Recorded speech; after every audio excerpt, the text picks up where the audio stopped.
Bonjour à tous, mesdames, messieurs. Merci de votre fidélité à votre émission Autour de l'info. Autour de l'info, d'abord les sommaires. 2 semaines après la signature à Washington de l'accord de paix entre la République démocratique du Congo et le Rwanda, les délégations du gouvernement congolais et celles du mouvement rebelle M23FC sont arrivées à Doha où doivent se poursuivre les négociations entamées depuis plusieurs mois. C'est un nouveau round déterminant et sa réussite dépendra du respect des engagements pris par les deux parties, à savoir un cessez-le-feu et la libération des prisonniers. C'est à ce point que les États-Unis et le Qatar exercent une pression particulière. On en parle tout de suite dans votre émission. Dialogue inclusif entre les Congolais, appelé de tout le vœu. Quels sont les termes de référence qui doivent participer à ces assises? Plus de clarté dans notre débat de tout à l'heure. Procès Moutamba, l'affaire a été renvoyée au mercredi 23 juillet prochain par la Cour de cassation. Une décision intervenue après la requête de report formulée par les avocats du prévenu. C'est pour compiler les dossiers en vue de bien préparer la défense. Analyse, critique et commentaires, c'est tout de suite. Voilà tout pour les titres. L'émission est en direct. Vous pouvez nous écrire au numéro qui s'affiche au bas de vos écrans. Mesdames, Messieurs, merci. Bienvenue dans votre émission. Voilà, merci mesdames et messieurs, vous qui aimez votre émission Autour de l'info. Nous sommes là avec trois sujets sur la table. D'abord, les négociations des Doha. À quoi s'attendre? Vous savez qu'après Washington, Doha doit reprendre aujourd'hui même des négociations entre les M23 et les gouvernements congolais. Qu'est-ce qui sortira de ce dernier round? On en discute tout à l'heure. Et puis le dialogue inclusif tel que souhaité par la plupart des figures de la politique congolaise, quels peuvent être les termes de référence? Nous allons en discuter tout à l'heure. Procès Moutamba, que dire de la première audience qui a eu lieu hier? Voilà les trois sujets avec nos 4 invités qui sont déjà sur ce plateau. D'abord, à ma droite, Marie-Claire Moutanda. Bonjour Marie-Claire. Bonjour, Chagestar. Vous êtes présidente de la Nouvelle Dynamique Lumumba, actrice sociale, médecin. Merci d'avoir accepté notre invitation. C'est moi qui vous remercie et je dis bonjour aux téléspectateurs et aux co-débatteurs. Voilà. Et à sa droite, c'est Onehese Suleiman. Bonjour Suleiman. Bonjour Monsieur Gustave. Merci de votre participation à l'émission. Merci carrément Monsieur Gustave. Et à ma gauche, Cléophas Nyembwe Nyerere. Il est politologue et député provincial honoraire, élu du Kasaï oriental. Bonjour, honorable. Bonjour, Monsieur Gustave. Bonjour à toute cette équipe qui nous accompagne aujourd'hui. Bonjour à tous les téléspectateurs de la RTNC2. Et à sa gauche, c'est Andy Mbengaï qui fait son retour sur son plateau. Il a fui il y a longtemps. Andy, bonjour. Bonjour Gustave Thibou. Merci d'avoir accepté notre invitation. C'est moi qui vous remercie parce que vous avez encore une fois de plus pensé à nous, étant donné que cela fait un bon moment que je ne passais plus dans cette émission. Mais c'est chaque mardi et jeudi, avant de sortir, je prends soin d'abord de suivre l'émission parce que j'aime mon pays tout d'abord. D'accord. Désormais, vous nous suivrez chaque jeudi à partir de 13h30 en direct sur vos antennes. Nous serons au rendez-vous. Soyez aussi au rendez-vous à 13h30, de 13h30 à 15h juste. Nous serons au rendez-vous avec Autour de l'info. Voilà. Avant d'entamer notre débat sur les 3 sujets, d'abord les biscuits. les biscuits aujourd'hui. Vous savez qu'il y a le festival du tourisme qui s'annonce, je crois, du 16 au 17 à Kinshasa. 16 au 18. Du 16 au 18 juillet à Kinshasa. Et le ministère du Tourisme s'apprête à offrir aux touristes autant de bonnes choses, à exhiber les différentes potentialités que regorge la République démocratique du Congo. Et donc, c'est un rendez-vous à ne pas rater. Est-ce que vous pouvez avoir à dire sur ce festival, Marie-Claire? Non, pas vraiment. Je pense ce que j'ai à dire du festival, ça entre dans le cadre même de ce que j'ai tendance à dire, la possibilité d'un Congo rené, d'une renaissance pour le Congo.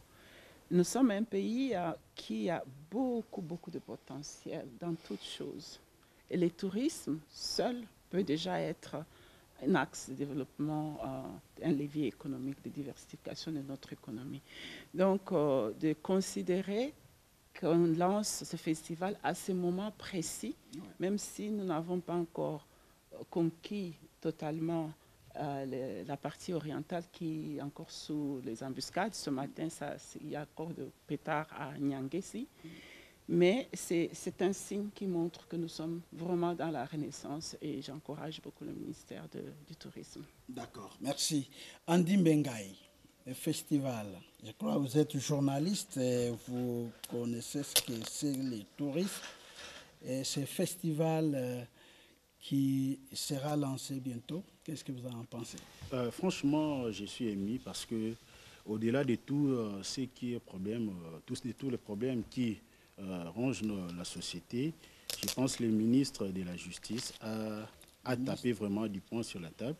C'est une façon de... ministre plutôt du tourisme, parce que c'est une façon de rassembler les Congolais, de parler le même langage dans un secteur clé de la vie nationale. Vous savez, Gustave, la RDC, c'est un pays vraiment à dimension continentale où il y a plusieurs potentialités. Rien que dans les secteurs de la justice, on peut aussi ramener la paix. C'est un festival. Bien sûr, qu'est-ce que le secteur du tourisme plutôt, ça peut aussi ramener la paix lorsque peut-être il y a des divergences dans ces genres de secteurs. Donc je salue cette initiative. Il suffit que cela puisse aboutir à un développement tant longtemps cherché. D'accord. On est essai. C'est juste un biscuit. Le festival du tourisme du 16 au 18. On va accueillir les touristes du monde qui viendront visiter le pays et qui viendront voir les différentes potentialités, les sites touristiques et consorts. Qu'est-ce que vous en pensez? D'abord, c'est une très bonne chose pour la République démocratique du Congo parce qu'on parle de la République. Et si on appelait les gens de venir découvrir notre pays, je ne vois pas du mal. Et même pas seulement les gens, ce que je peux demander au ministre du Tourisme, de ne pas seulement organiser pour ceux qui viennent d'ailleurs. Et d'ailleurs, même chez nous ici, il y a certaines et certains qui n'ont pas encore vu ces sites-là. Il serait aussi important d'organiser des festivités nationales pour que les peuples congolais eux-mêmes s'en approprient aussi, qu'ils voient. Et aussi au ministre du Tourisme de se faire aussi sentir. Nous devons comprendre qu'est-ce que le tourisme. Voilà que non, jusqu'aujourd'hui, les gens sont en train de voir ce ministère-là comme si c'est un petit ministère. Oh, ça, c'est un grand ministère qui peut produire beaucoup d'argent dans notre pays. Et bien entendu, et la gestion aussi de cet argent sera aussi bien suivie pour que ça ne soit pas que non, ça a été pris, ça a été mis quelque part et qu'il y ait encore des parler, on ne verra pas ça. Nous saluons pour que le pays soit découvert de plus en plus davantage. Merci, One Hesse. Alors, on termine les biscuits avec Clophas Nyambonyerere. Vous, qu'est-ce que vous en pensez de ce festival?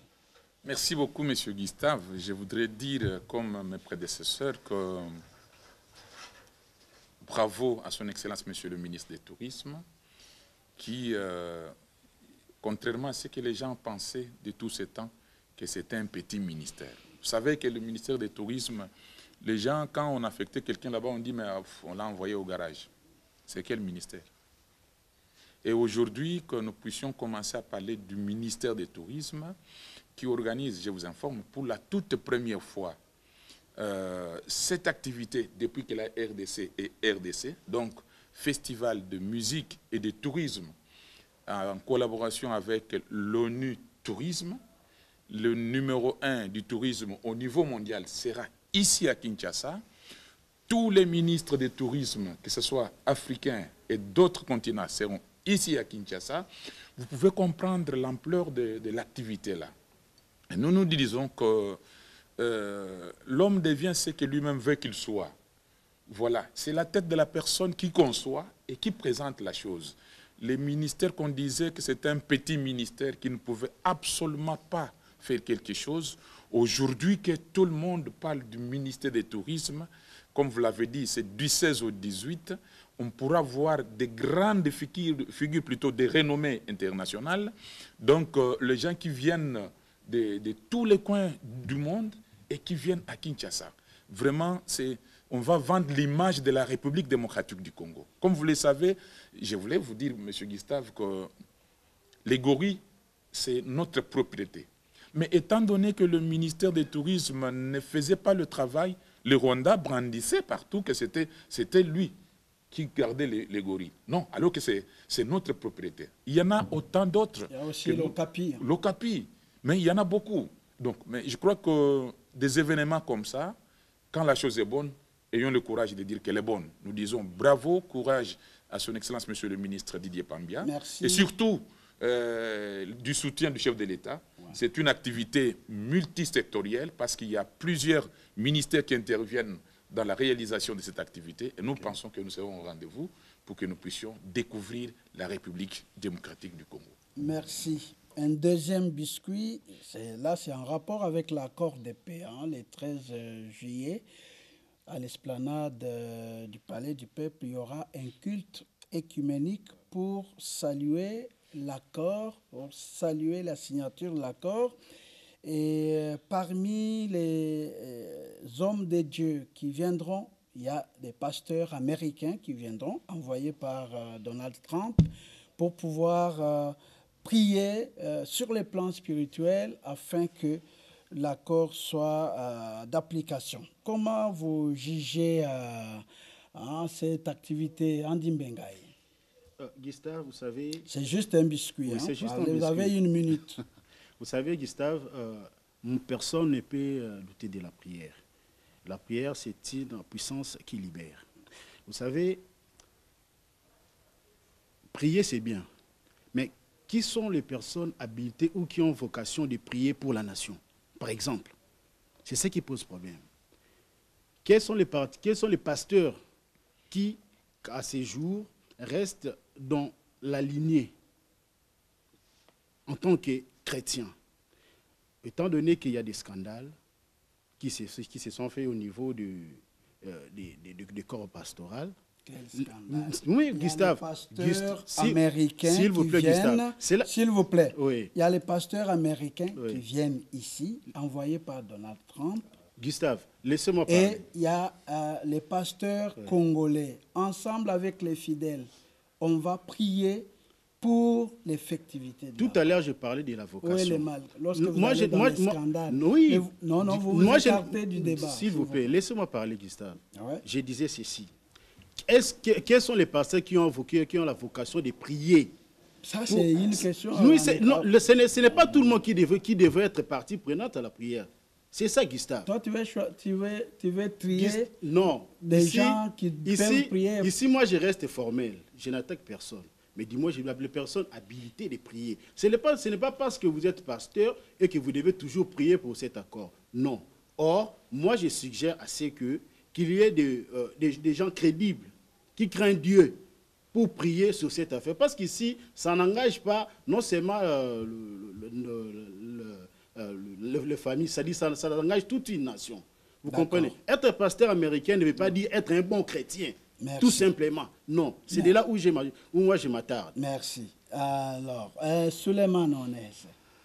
Oui, vous dites que c'est un culte écuménique, c'est-à-dire les musulmans seront là, les kimbanguistes, l'église des réveils, et puis les serviteurs de Dieu des États-Unis seront là pour prier pour l'accord de paix entre la RDC et le Rwanda. Moi, en quelque sorte, moi je trouve que non, que ce soit les chrétiens, que ce soit les musulmans, que ce soit les bouddhistes et consorts, comme nous sommes dans un pays laïque, deux fois nous n'allons pas commencer à marchander avec le nom du bon Dieu.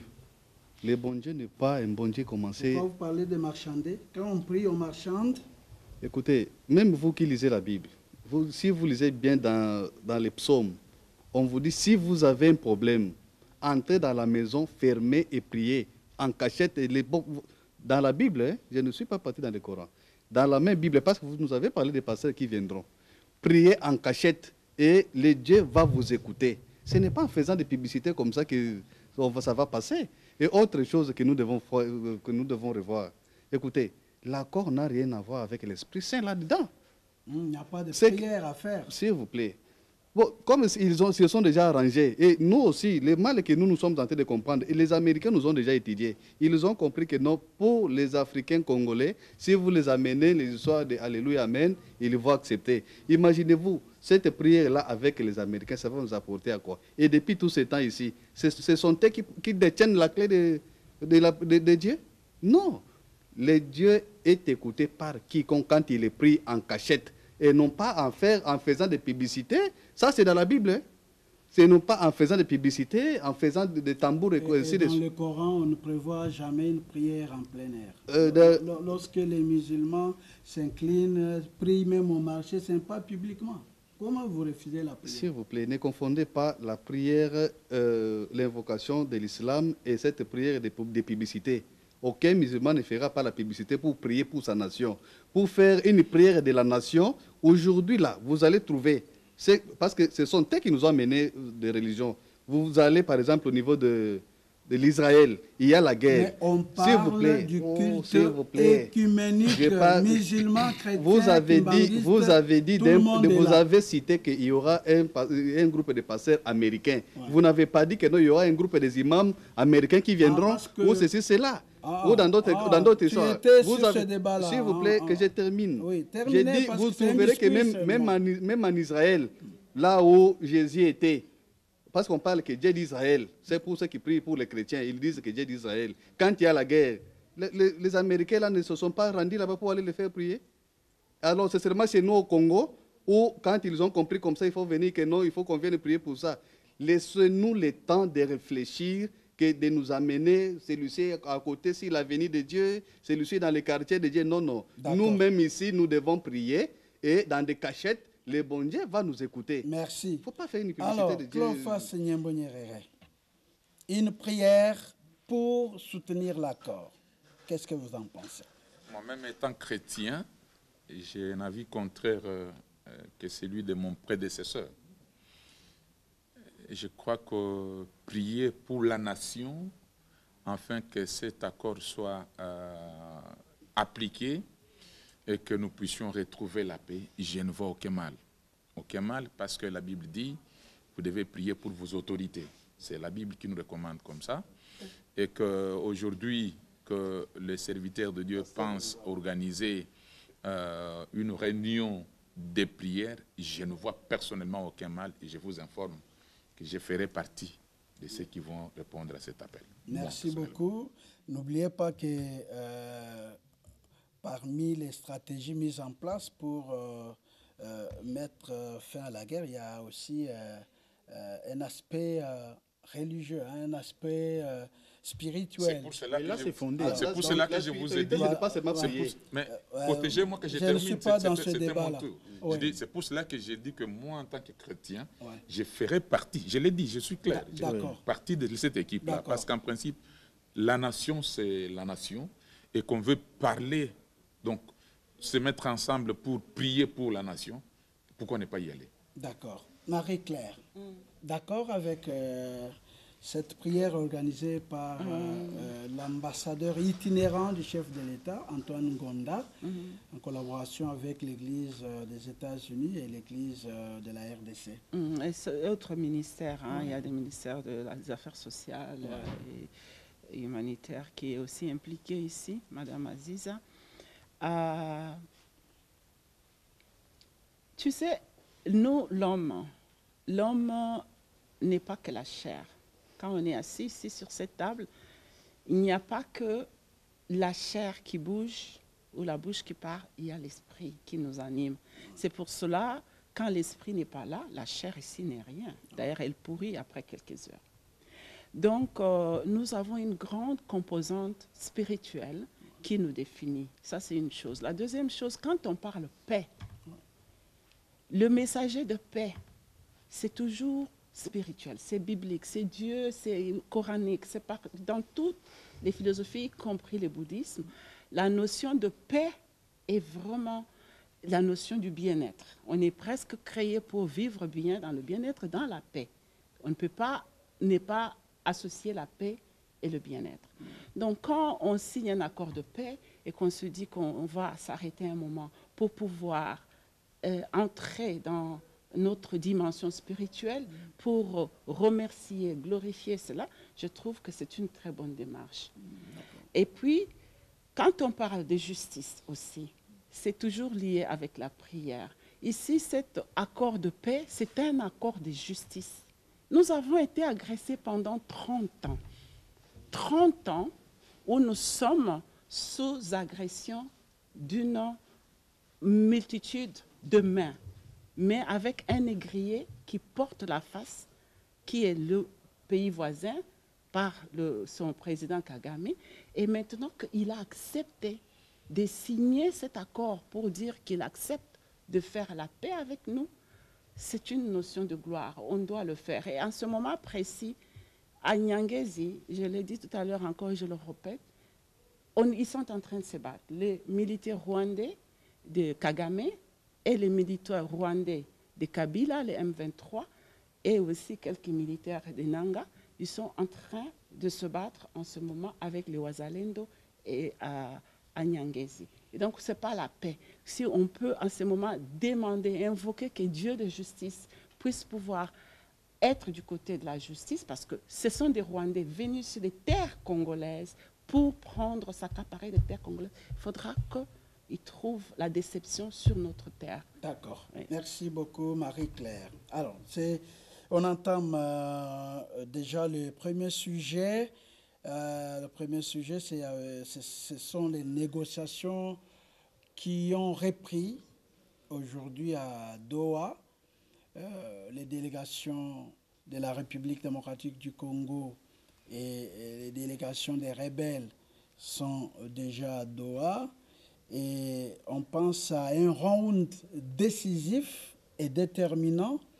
Et si ça rate, je ne sais pas la décision qui sera mise en œuvre. Et donc, c'est le dernier round de tous les espoirs pour qu'il y ait la paix.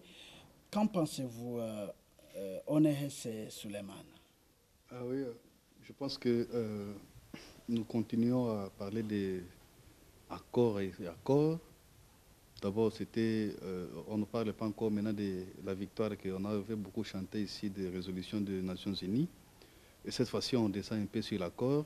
C'était d'abord l'accord qu'on disait que non, on va d'abord prier pour que cet accord-là soit exécuté. Pour que l'accord soit exécuté, il faut d'abord prier. Alors, ce n'est pas travail. Aujourd'hui, nous sommes encore sur autre procédure de signer autre accord au niveau de Doha, à Qatar, avec les M23, AFC et les gouvernements congolais. Bon, ce qui serait important est que chacun, comme nous aimons beaucoup parler de la spiritualité, que chacun prie dans son coin, qu'il y ait un résultat escompté qui peut maintenir la paix entre ceux qui sont partis négocier et que la République démocratique du Congo revienne comme il a été et comme nous sommes toujours, nos frères qui sont à l'Est continuent toujours à agresser les dents parce qu'aujourd'hui vous avez suivi que la dame vient de nous donner encore autre nouvelle qui fait mal au cœur. Parce que quand ils se battent, de part et d'autre, il y a perte de vie humaine. Hormis perte de vie humaine, il y a aussi perte de matériel de nos frères. Les frères, là, pour qu'ils viennent récupérer ces histoires, et ça sera trop difficile.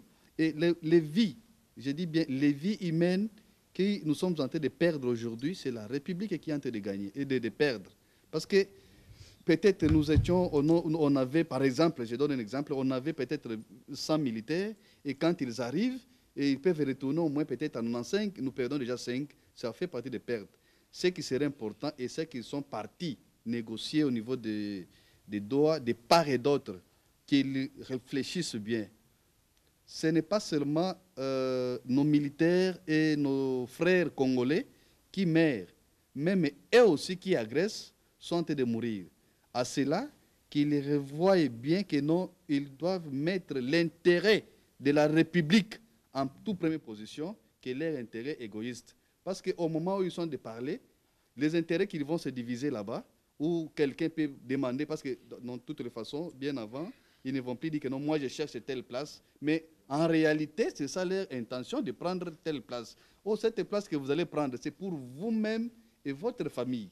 Alors, ça ne va plus engager la République. Qu'est-ce que vous pensez des revendications des M23 qui pensent qu'il faut lever les sanctions qui pèsent sur ses membres, qu'il faut libérer les prisonniers, qui pensent qu'il faut amnistier tous ceux qui ont tué dans leur camp et se disculper de la justice. Qu'est-ce que vous pensez de ces réclamations? Je pense que quand on parle de négocier, chacun amène ses besoins. Et c'est maintenant aux autorités de peser qu'est-ce qu'il faut mettre, qu'est-ce qu'il faut enlever et qu'est-ce qu'il faut maintenir. Et vous, comme analyste politique, oui, qu'est-ce que vous pouvez proposer? Non, je sais que non, même face si... à ces revendications je sais que même mouvements rebelles. Oui, je sais que même s'il y a une punition, que ce soit dans une salle de classe, que ce soit dans une société, chacun a une dose de peine. Il y a quelqu'un qui sera peut-être fouetté à l'époque, vous pouvez être fouetté 10 fouets. Il y a l'autre qui peut-être qui a très mal fait, qui doit être fouetté sans fouet. Alors ce n'est pas tous les deux là qui seront exemptés ou bien qui seront graciés, qui seront pardonnés. Pour être clair, qu'est-ce que vous proposez? C'est ce que je suis en train de dire. Proposez à ceux qui vous suivent, ceux qui sont allés face à ces revendications du mouvement rebelle. Qu'est-ce qu'il faut proposer? Vous êtes analyste. Oui, c'est ce que je suis en train de dire. On vous écoute. Ce que je suis en train de proposer est que les autorités de la République qui gèrent et qui dirigent le pays doivent bien équilibrer la peine. Et si chacun va porter selon ce qu'il avait transporté comme charge. Et c'est à ce moment-là, ça va passer. Nous n'allons pas dire, quand on parle dans une négociation, je ne peux pas me permettre, moi, de dire que non, on rejette tout. C'est-à-dire, je ne suis pas là pour chercher la paix. Et je ne suis pas là aussi de dire que non, on prend toute proposition. Les gouvernements et les responsables de la République doivent examiner leurs demandes. Ce n'est pas parce qu'ils nous ont soumis, directement on va réagir. Ils vont demander, ils vont évaluer leurs demandes et ils pèsent. Et c'est à ce moment-là qu'ils vont conclure.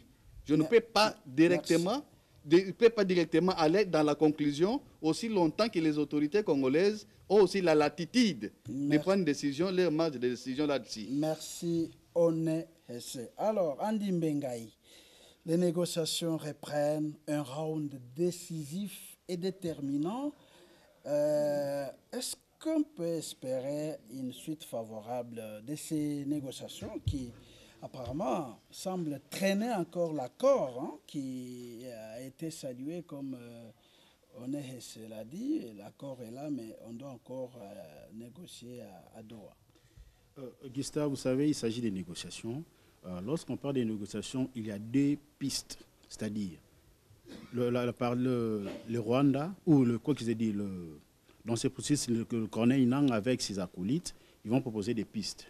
Et la RDC, maintenant, ici, va miser plus sur sa suprématie. Vous savez, Gustave, nous sommes un pays où il y a tant de potentialités. Il faut miser plus sur la justice. Il ne faut pas exclure la justice dans ces processus. Vous comprenez, Gustave? C'est que j'aimerais à ce que nous puissions être un peu regardants dans toutes les décisions que nous allons prendre. Étant donné que nous sommes dans le RDC a été élu membre non permanent au Conseil de sécurité des Nations Unies. Il faut aussi tenir compte de ça. Cela ne veut pas dire parce que nous sommes agressés, ça signifie que nous devons affirmer notre suprématie. Nous ne devons pas aller en étant de faiblesse parce que nous sommes agressés. J'ai dit ceci. Oui. Entre ce qui se passe à Doha Oui. et le fait pour la RDC d'être membre du Conseil des Nations Unies pour les droits de l'homme, quels sont les liens? Mais parce que, mais Gustave, la RDC, c'est un pays à dimension continentale. Nous devons affirmer notre suprématie. C'est-à-dire nous ne pouvons pas négocier tout en étant, trop faible. Non. C'est-à-dire nous devons affirmer... Quand on accepte d'aller aux négociations, c'est-à-dire on va faire des concessions. Des concessions, c'est bien. Oui. Mais du moins, il faut que nous puissions rester droit au but. C'est-à-dire l'objectif, c'est de restaurer la paix. Vous comprenez, alors, Gustave? Face aux revendications de M23, qu'est-ce que vous proposez? C'est ce que je dis. Il ne faut pas exclure la justice. Il faut que chacun puisse quand même répondre de ses actes. Ça, on ne peut jamais exclure ça. C'est-à-dire, ce n'est pas parce que vous avez tué, étant donné que nous sommes en train de négocier et qu'on peut toutefois vous gracier, c'est comme si rien n'était fait. Or, il y a eu des morts. Plus de 10 000 morts, de 7 000 morts, ça en fait de trop. Donc nous devons être un peu regardants, rigoureux surtout. D'accord. Merci. Andy Mbengaï. À Marie-Claire, c'est votre tour maintenant. Les négociations de Doha sont là. Est-ce que, d'abord, ce qui s'était dit, il y a un diplomate qui a dit que c'était round déterminant et sa réussite dépendra du respect des engagements pris par les deux parties, à savoir un cessez-le-feu et la libération des prisonniers. Et là, on évoque la pression que doivent exercer les États-Unis et le Qatar sur ceux qui sont sur les deux parties, hein, la RDC et ses agresseurs. Alors, qu'est-ce que vous pensez? Tu sais, d'habitude, moi je vais juste dire, on a tendance à commenter les faits juste parce que c'est les faits d'actualité aujourd'hui. Mais peut-être l'effet d'actualité aujourd'hui n'a pas commencé qu'aujourd'hui. Elle a une source. Donc c'est parfois bien de comprendre l'effet d'actualité aujourd'hui dans un peu sa globalité. Vous vous rappelez comment nous sommes à Doha aujourd'hui? Parce que Doha n'était même pas prescrit. Nous sommes arrivés à Doha parce que Luanda a échoué. Et pourquoi Luanda a échoué? C'est parce qu'il y a eu un document, le Rwanda a dit non, on a des FDLR, la même cause, toujours. Hein? Il y a des FDLR, c'est pourquoi nous sommes dans le pays. Ça, c'est le Rwanda qui justifie pourquoi il accompagne le M23.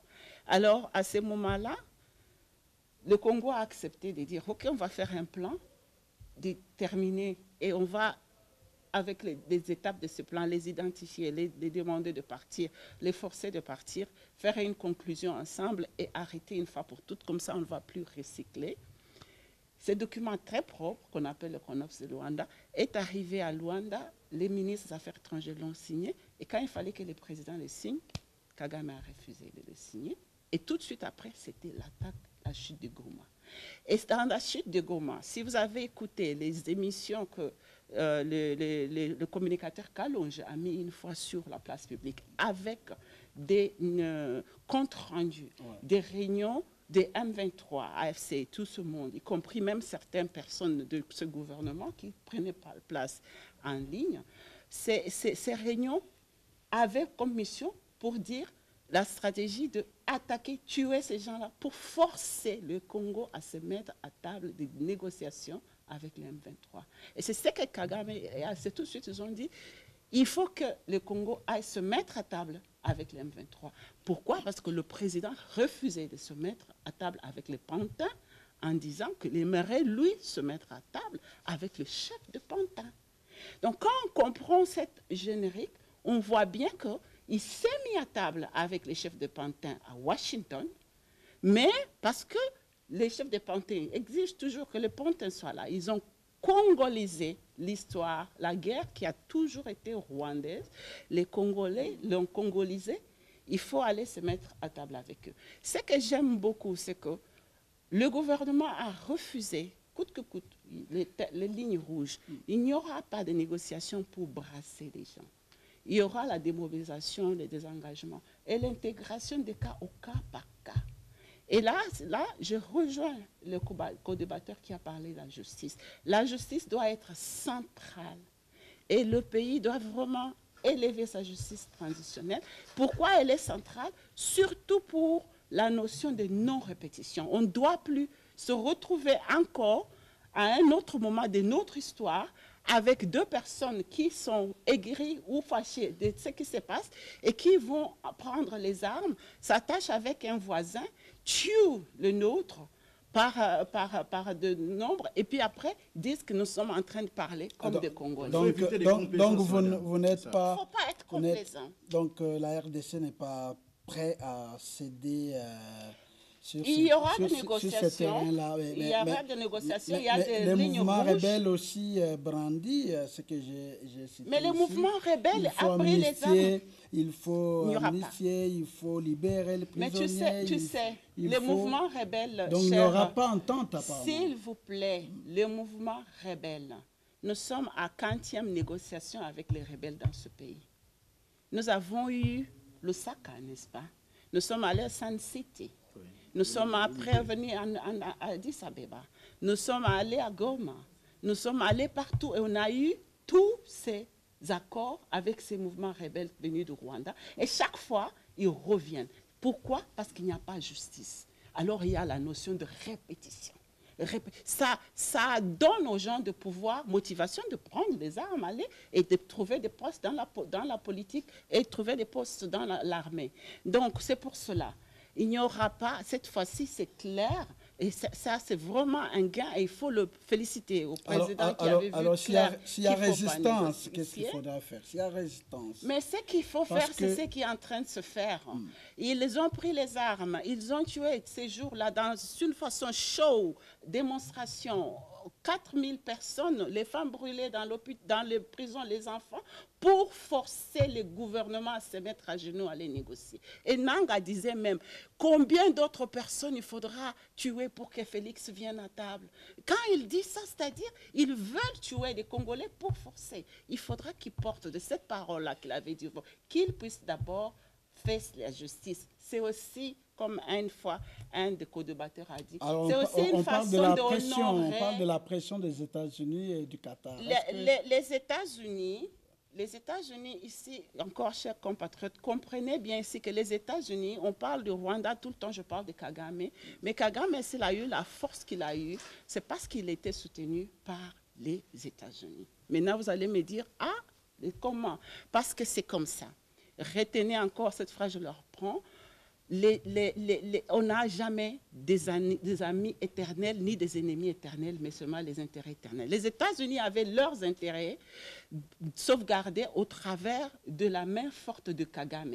Et ils ont soutenu Kagame faire toutes ces choses impunies. Est-ce que c'est seulement aujourd'hui qu'on voit que Kagame on peut compter sur l'apport des États-Unis. Si les États-Unis se sont retournés, c'est parce que les États-Unis aujourd'hui, les gouvernements de Trump, de républicains, qui est un gouvernement traditionnaliste, d'ailleurs aussi chrétien, beaucoup fondamentaliste, elle veut bien faire les choses propres, se distancer des mains souillées, salies de Kagame. Et s'ils le veulent pour leur intérêt, ils vont forcer la main. Ça, il n'y a même pas de négociation. Boulos l'a dit, s'ils ne respectent pas, ils vont forcer la main.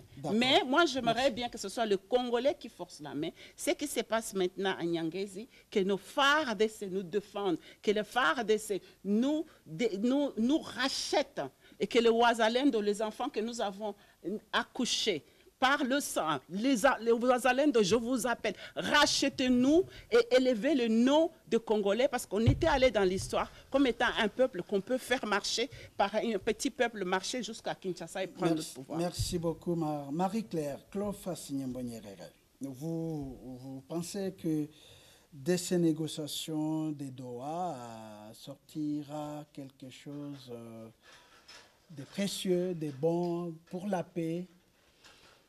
Merci encore une fois, Monsieur Gustave.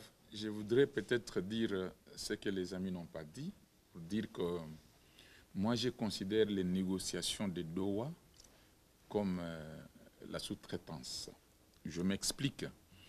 En passation de marché, il y a la principale entreprise qui bénéficie le marché et cette entreprise engage d'autres petites entreprises. Oui. C'est comme ça que moi je comprends la chose. Je crois que vous avez compris ce que je veux dire. Donc moi je considère que ce qui s'est fait à Doha, c'est une sous-traitance. Donc la grande décision est celle que nous attendons d'ici les 17. Vous savez, je vous l'avais dit la fois dernière, que le président de la République va bientôt se déplacer pour rencontrer son homologue Paul Kagame autour du président Trump.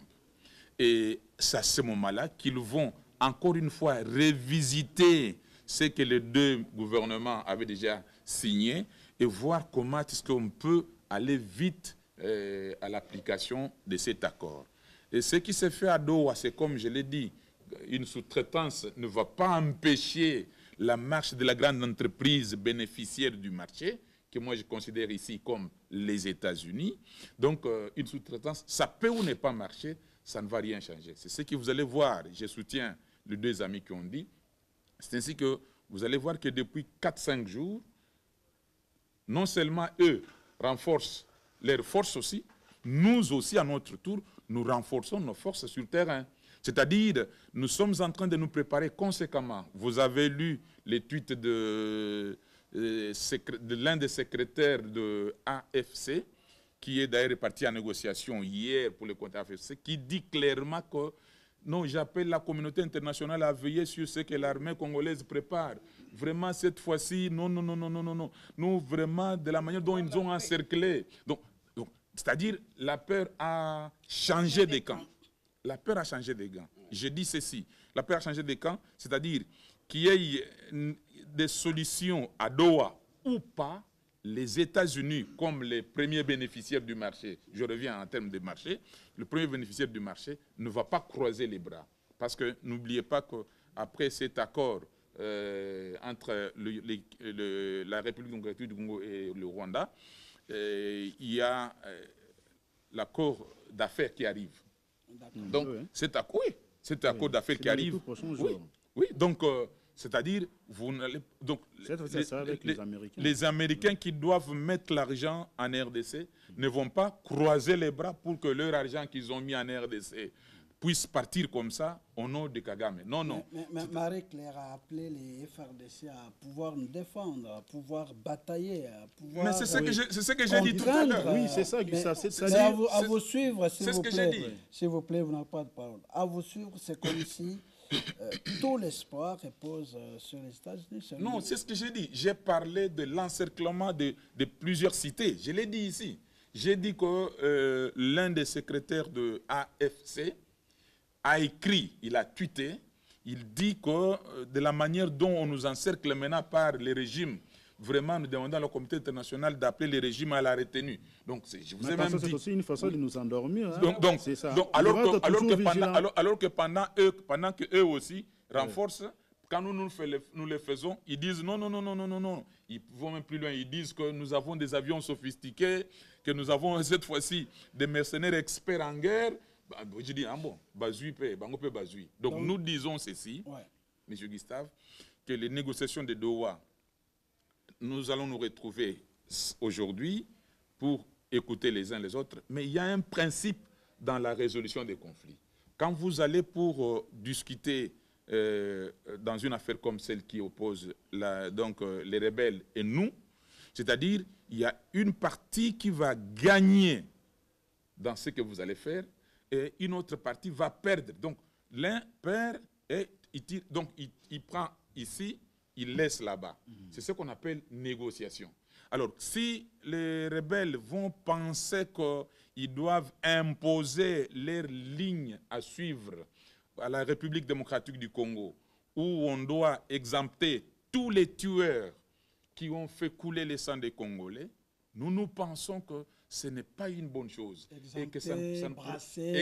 Exempter tous ceux qui ont tué et commencer à brasser pour que nous puissions retomber dans la même situation que nous condamnons aujourd'hui, pour qu'ils viennent encore nous infiltrer. Nous disons non. Je vous informe, je répète, je cite, pour ne pas monopoliser la parole, pour vous dire, c'est une sous-traitance du grand marché qui se fait aux États-Unis. Donc, qu'il y ait des suites positives ou pas, ça ne va pas nous empêcher à avancer. Enfin, nos militaires sont sur terrain, ils se préparent conséquemment, prêts à défendre les sols congolais. D'accord, merci.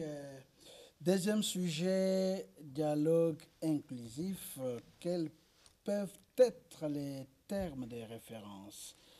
De part et d'autre, on parle qu'il faut à tout prix organiser le dialogue. Est-ce que le dialogue pourra ramener la paix? Sur quoi doit-on parler? Qui doivent participer à ces assises? Je commence avec vous, Andy Mbengaï. Gustave, vous savez, on parle des dialogues inclusifs congolais. À ce stade, je pense qu'il faut inclure, il faut faire appel à tout le monde. Première chose, il faut... Sur quoi doit-on parler? Nous devons parler de la réconciliation nationale. Réconciliation nationale. Ah, il y a des gens qui se sont chamaillés. Hein. Mais oui. Qui est qui? Mais Gustave, vous et nous sommes en RDC. Vous savez que dans ces pays, nous avons l'opposition armée, nous avons l'opposition politique. Mais l'opposition doit jouer son rôle. Mais Gustave, le dialogue intercongolais va nous ramener à un gouvernement d'union nationale, n'est-ce pas? On doit parler de quoi? Mais c'est ça, voilà, c'est ce que je parle d'abord de la réconciliation nationale, ouais. Pour que nous puissions aller dans une même direction. Et en plus, il faut qu'il y ait des bases solides. C'est-à-dire, au cas où, dans cette réconciliation, chacun d'entre eux ne respecte pas les engagements, qu'il puisse être directement traduit en justice. Moi, je pense que c'est mieux. Ça sera aussi une occasion pour plus de lutter contre la corruption. Donc, base solide sur quoi? Mais la base solide, c'est-à-dire si une personne ne respecte pas les engagements, parce que lors de ces dialogues, il y en aura des recommandations. C'est comme si ce serait l'état généraux du gouvernement. Et dans cet état généraux du gouvernement... Les états généraux du gouvernement? Oui, je dis c'est comme si ça serait les états généraux du gouvernement, c'est-à-dire une façon... avec des entités externes qui ne sont pas au gouvernement. Du gouvernement dans quel sens? Dans quel sens? C'est-à-dire une façon de retracer ou de donner des lignes de conduite pour faire développer le pays. C'est dans ce sens-là que je parle des états généraux. Donc c'est-à-dire les dialogues, ouais. L'objectif, c'est d'apporter du tonus pour le développement de la nation. Donc voilà pourquoi j'insiste. Ici, il faut maintenant... On doit convoquer un dialogue pour parler réconciliation, pour parler développement. Développement, c'est fini. Non, pas seulement ça, pour parler aussi, je peux dire aussi...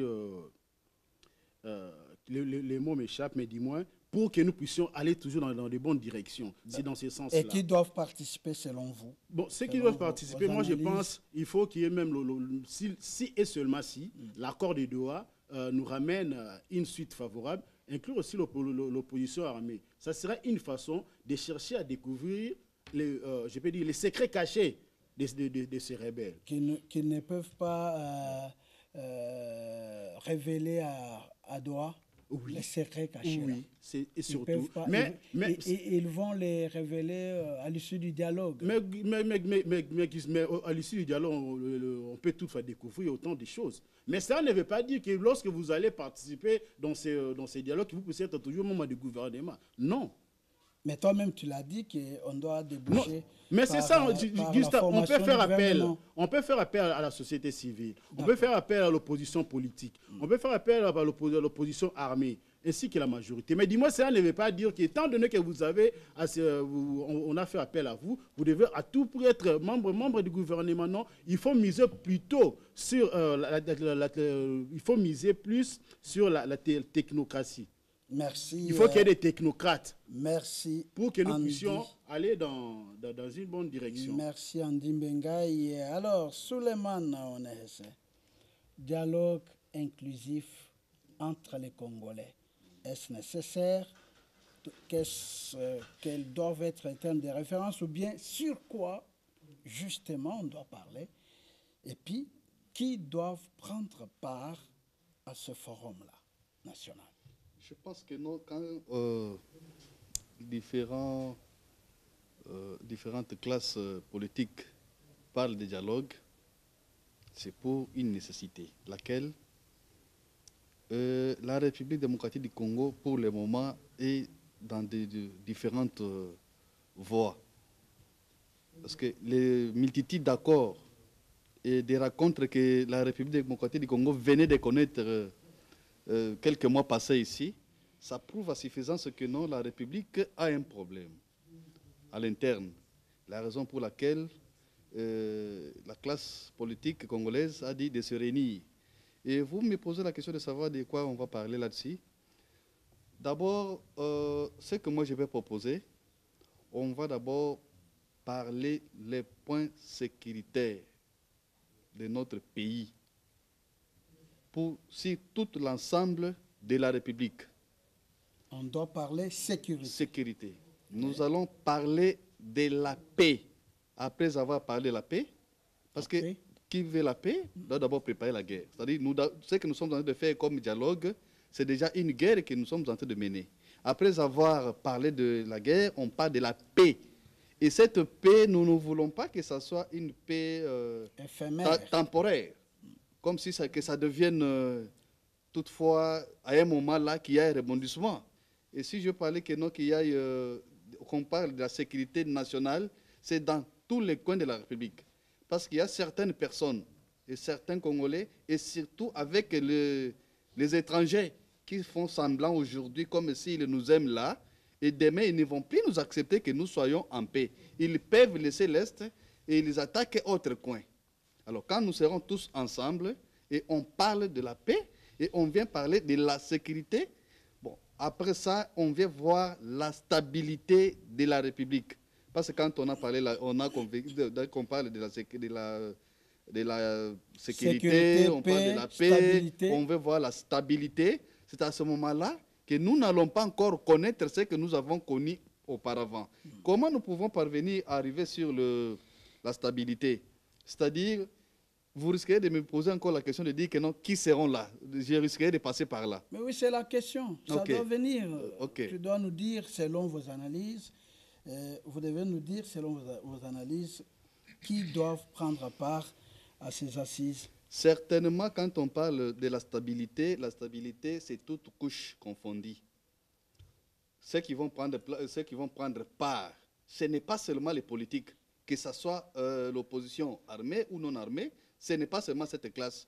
Nous allons aussi voir une classe sociale que nous devons prendre, les sociétés civiles. Hormis les politiques, les sociétés civiles seront là. Les confessions religieuses, aujourd'hui, nous parlons que non, les mêmes religieux, c'est à tout moment, ils pensent que non, ils peuvent prier pour la paix. C'est-à-dire, ça fait partie aussi de l'exaucement de leurs prières. Donc, les confessions religieuses doivent aussi être prises en compte. Hormis ça, la jeunesse ne peut pas aussi être épargnée, voire même, parce que quand on dit société civile, les gens verront seulement des grandes associations qui sont soutenues par X ou Y. Alors nous devons aller très loin, voir même des personnes vivant avec handicap et non pas ceux qui sont d'obédience X ou Y, ceux qui sont neutres. Alors on va les prendre et chacun va donner son point de vue. Parce que nul Congolais et au monde, personne n'a la totalité d'idées de produire à la paix. Et aucune classe... Donc, même ceux qui ont tué, ceux qui ont massacré les Congolais, ceux qui ont...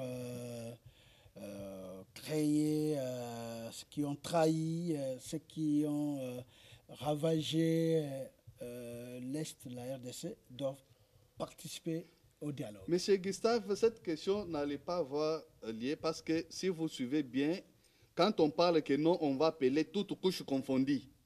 Et on ne va plus appeler tout le monde. Non, il y a quelques gens qui seront appelés pour aller représenter. Et d'ailleurs, les autorités, quand ils sont d'organiser cela, ils verront celui qui n'est pas plus beaucoup sali. Et il sera appelé pour venir représenter. Et c'est aux autorités, parce que quand on convoque le dialogue, ce n'est pas tout le monde qui va les diriger. Non. Et les gouvernements, ceux qui dirigent les autorités de la République, aussi ont une part. Dans la sélection. Dans la sélection là. Des participants. Et même dans les gouvernements, même ceux qui dirigent aussi, doivent aussi participer. Parce que ce sont eux qui vont commencer à dénicher ce qu'ils ont constaté comme des failles de part et d'autre. Et les autres aussi vont répliquer ce qu'ils ont trouvé. C'est là on va trouver une paix durable et maintenir la stabilité. Donc vous êtes d'accord pour la participation de tout le monde? Mais c'est ce que je venais de dire. D'accord. Merci, Onehese. Et Clofas Nyambonyerere, qu'est-ce que vous pensez? Sur quoi doit-on parler dans ce dialogue? Hier, vous avez vu Cholet, donc Senko SCC chez Kabound, réclamant le dialogue. Kabound réclame le dialogue, les Fayou, les autres réclament le dialogue. Qu'est-ce que vous en pensez? On parle sur quoi? Et puis, qui doivent participer? Merci beaucoup. Je l'avais dit la fois dernière que le dialogue en soi n'est pas une mauvaise chose. On doit dialoguer, même dans nos propres familles, nous dialoguons chaque jour ici. Mais le problème qui se pose, c'est la question que vous posez là. Sur quoi on doit dialoguer? Je vais y aller avec un exemple terre à terre. Gustave Tshibumbu, vous êtes à la maison avec votre femme. Le soir, vous entrez en chambre. Il vous dit, je veux que nous puissions partager. C'est le dialogue, non? En parlant, elle commence à vous dire, Gustave, j'avais appris que votre maman là était à un autre mariage avant qu'elle soit mariée par votre père. Je ne sais pas si je me fais comprendre. Est-ce que vous allez accepter qu'elle puisse continuer avec un discours comme celui-là? Donc, votre femme qui vous dit, j'avais appris que votre maman était à un autre mariage avant qu'elle soit mariée par votre père. Donc, c'est-à-dire, ce qu'elle pose comme problème, vous n'allez pas accepter le dialogue-là. C'est ce que j'avais dit la fois dernière. Que, excusez-moi, que le dialogue en soi, c'est une bonne chose parce qu'on doit échanger, mais il y a un problème de termes, de référence. De quoi doit-on parler? De quoi doit-on parler? Si vous jetez un coup d'œil sur le fameux dialogue qui nous a été proposé par Senko et SCC, elles font allusion à un dialogue qui va nous amener à une table rase. Donc, c'est-à-dire, on doit... Oui, on dissout toutes les institutions, et on laisse seulement le président faire, comme qui dirait dans une transition. Non, écoutez, si le dialogue peut nous amener à cette démarche, moi je crois que personnellement, ce n'est pas une bonne chose. Parce que à quoi serviraient les élections que nous avons eues en 2023, où les gens ont investi beaucoup de moyens? À quoi servirait la Constitution? Ils ont voté à 73%. Oui, à quoi servirait la Constitution? Parce que nous sommes encore à 2 ans de règne de Tshisekedi, qu'on puisse interrompre son mandat. À quoi servirait... Donc je crois que ce n'est pas une bonne démarche. Et je vais plus loin avec vous, M. Gustave. J'ai suivi il y a 4 jours mon frère Olenga Nkoy en train de parler de son dialogue à lui. Ce pays, on aurait tout vu, sauf rien. Je l'ai suivi. Plus grave, pour ce dialogue-là, il sollicite une jet privée de la MONUSCO, qu'on doit mettre à sa disposition, et il demande au gouvernement de la République de lui donner, je crois, 6 millions de dollars pour qu'il puisse se déplacer, aller contacter les personnes pour organiser un dialogue. Moi, je me dis, c'est parce que le ridicule ne tue pas. Mais ce n'est pas dans ses attributions. C'est dans ses attributions. J'y arrive. Et veuillez relire les attributions de Sansa. Qui peut me dire les attributions de Sansa? Parce que c'est-à-dire, c'était un comité de suivi de l'accord. De l'accord. Saint-Sylvestre. Voilà. Est-ce que l'accord, c'était pour organiser les élections? Au lieu même de solliciter, de suivre les autres accords qui viennent d'être signés. Donc, en principe, si moi j'avais le pouvoir de décider aujourd'hui, Sensa ne devrait plus exister. Parce que Sensa devrait nous aider à suivre les uns et les autres. Est-ce qu'on a respecté alors, ce qu'on avait de quoi doit-on parler dans ce dialogue? De quoi doit-on parler? Moi, je n'ai fait que 2 minutes. Est-ce que laissez-moi Allez-y. d'abord donner la matière. Laissez-moi d'abord donner la matière. Donc, je disais que Sensa ne pouvait pas prendre le courage d'organiser son dialogue à lui. Parce que d'abord, il n'en a pas qualité. Et puis, Sensa, en fait, ne doit plus exister parce que c'était pour organiser les élections. Nous avons déjà organisé les élections en 2018. Donc, garder Sensa jusqu'aujourd'hui, je ne sais pas, on se réfère à quoi. C'était pour quand nous étions en crise. Non, il faudrait que je vous corrige. Sensa, si nous l'avons mis en place, c'est quand Kabila avait violé la Constitution en mettant les commissaires en place de gouverneur pendant les 2 ans de tricherie de Kabila. C'est à ce moment-là qu'on a dit comme ça, allons au dialogue. Nous avons appelé ça de Saint-Sylvestre. De Saint-Sylvestre. Pour que nous puissions aider Kabila à terminer. C'était une violation flagrante de la Constitution. Parce que vous pouvez me dire que dans la Constitution, il y a des gouverneurs qu'on appelle commissaires. Ça n'existe nulle part dans la Constitution, à moins que j'aie mal lu. Donc, alors, ne m'amenez pas là-bas. Laissez-moi continuer. Donc, doit-on parler de quoi là-bas, s'il vous plaît? Il faudra que nous puissions aller, je pèse bien le mot, s'il faudra que nous puissions aller au dialogue, nous pouvons parler de la sécurité du pays. Si, je dis bien sécurité du pays, nous devons parler du social de la population et nous devons enfin être tous respectueux de la Constitution. Mais si le dialogue est là pour faire la table rase, parce qu'en faisant la table rase, en nous amenant les 1+4 que nous avons connus, une formule qui n'a jamais existé dans le monde entier, on nous a amené 1+4, c'est à travers le dialogue. Après ce dialogue-là, on nous a amené, le deuxième dialogue de Saint-Sylvestre nous a amené les commissaires qui ne sont pas constitutionnels. Donc nous pensons que le dialogue en soi... Est-ce que vous pouvez conclure? On va parler sur la sécurité. J'ai toujours été poli quand vous me retirez la parole. Vous rejoignez ONSS, sécurité, paix, donc moi, sécurité sociale, oui. Et puis... Non, j'ai toujours été poli quand vous me retirez la parole. Non, je ne retire pas. Si vous me demandez de m'arrêter, je vais m'arrêter. Qui doivent participer? Alors, pour ceux qui doivent participer, écoutez, il y a la classe politique congolaise, il y a la société civile, il y a toute personne ayant une bonne idée à donner. Vous savez... Et moi, là, on aura 3 millions à ce forum. Non. Des représentations, papa. On ne peut pas prendre tout le monde. Pourquoi je dis ça? Vous savez qu'à la conférence nationale, nous avons connu une classe politique. Et si vous voyez à l'accord de Sun City, c'est presque la même classe qui s'est retrouvée. Et si vous voyez maintenant pour l'accord de Saint-Sylvestre, c'est presque la même classe. Non, écoutez, mais toute cette nouvelle génération qui arrive, pourquoi elle a fait ces études-là? Et là, ce n'est pas pour partager le pouvoir. Hein, oui. Je n'ai pas suivi ça. Non, ça, je ne suis pas d'accord.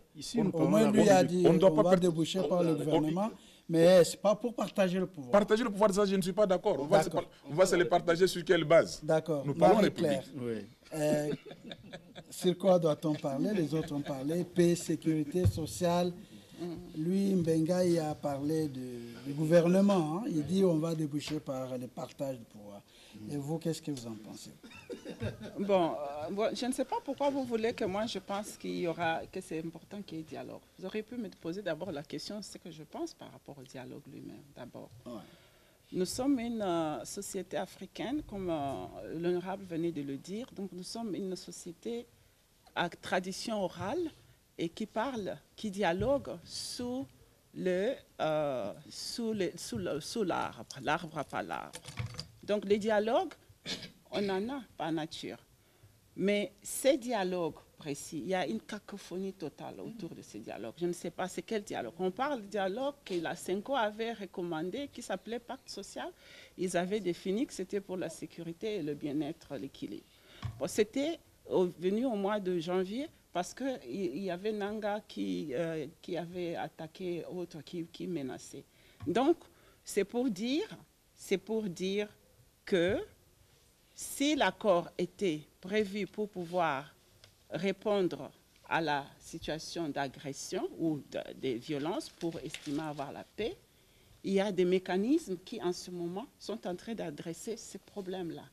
On a l'accord qu'on a signé entre le Rwanda et le Congo, qui est l'accord de la paix.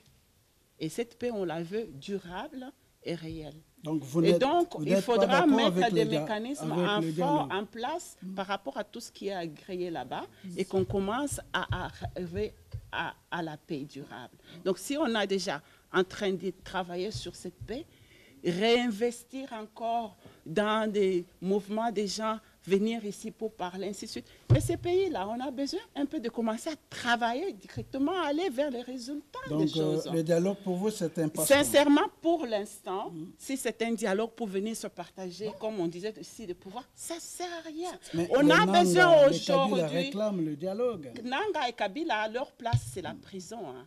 Et encore, je ne sais pas ce que dit la loi pénale dans ces cas, si leur place est même sur l'échafaudieur, je ne sais pas, pour tout le mal qu'ils ont fait dans ce pays. Donc Nanga et Kabila ne sont même pas invités à cette table-là.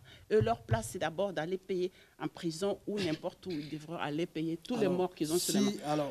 Moi, là je n'ai pas eu de minutes, je vois que les gens sont déjà partis. Je suis avec vous. Si toutes les vies convergeaient pour vraiment la tenue du dialogue, bon, qu'est-ce que vous pouvez proposer qui peuvent être comme termes de référence? Moi, je pense, s'il y a des termes de référence par rapport à un dialogue aujourd'hui, c'est dialogue de comment on va réhabiliter notre armée. Notre armée doit être une armée républicaine, une armée avec une idéologie patriotique, nationaliste, loyale au peuple, une armée qui se met au front pour donner sa peau pour le peuple, mais pas fuir. Et tout cela, ça doit être discuter en tant que société. Nous devrons maintenant aussi discuter par rapport aux réalités de nos bases, par rapport aux routes des déserts agricoles, l'économie de base, la jeunesse que nous avons en nombre, qui n'a pas de boulot, qui pense que maintenant aussi elle doit venir entrer dans la politique pour tricher. Nous devons parler des problèmes de société que nous avons, les détournements, pourquoi ils sont devenus un fait naturel, pourquoi nous n'avons pas de scrupules. Pendant que nous devons parler de l'histoire du Congo, donc, que beaucoup de gens ne connaissent pas. Pourquoi aujourd'hui le Rwanda nous attaque. Le pouvoir, il faudra bien qu'on ait une opposition dans ce pays. Il faudra bien qu'on ait des gens qui vont être là pour nous ouvrir les yeux à ceux qui sont au règne. Pourquoi on a tout le temps partagé le pouvoir avec des gens? Ici, quand Mobutu était au pouvoir, on avait un Tshisekedi Étienne. Et c'était bien d'avoir Étienne pour pouvoir confronter les idées de Mobutu.